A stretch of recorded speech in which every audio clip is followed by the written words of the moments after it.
ሰሞኑን እስከዛሬ ማለዳ ድረስ ከሀገር ወጣ ብዬ ነበርና ስንወጣ እድል ስናገኝ በአብዛኛው ከተሞችን የህዝቡን አኗኗር የሚሰሩበትን አግባብ አዳዲስ የምንማራቸው ነገሮች ካሉ ብለን እንጓጓለንና እናያለን።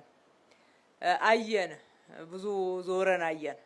በምሽት በቀንም ከተሞቻቸውን እንዴት አድርገው እየቀየሩ እንዳሉ ለባለፈው 30 ዓመት ሳያቋርጡ ብዙ ያረጁ አካባቢዎችን መልሰው እንዴት እንዳለሙ እንደ ቅርስ ደግሞ ጥንካሬ ያላቸውና ታሪካዊነት ያላቸውን አድሰው አሳምረው ከዘመኑ ጋር አስማምተው ሲጠቀሙበት አየን። ድሮ እንደዚህ አይነት ነገር ስናይ በጣም እንቀናለን፣ እንጓጓለንና እኛም ማንችል ይመስለን ነበር። አሁን ግን አይ በዚህማ እኛ እንሻላለን ማለት ጀምረናል። ሰሞኑንም ስናይ የአዘርባይጃኗ እንግዲህ ዓለም ላይ ስሟ አንዷ ከገነነ በፍጥነት ተቀየረች ከተባለች ሀገር ውስጥ ናት።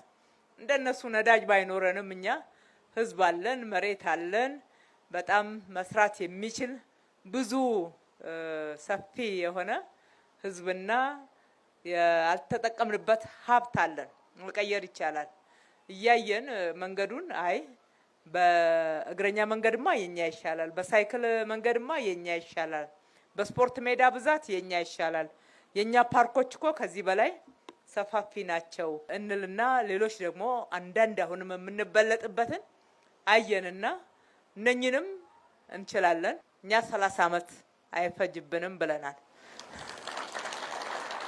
አሁንም እያደረግን ያለነው የስራ እንቅስቃሴና ፈጣን ውጤቶቹ ይሄንን እውነት የሚመሰክሩ ስለሆኑ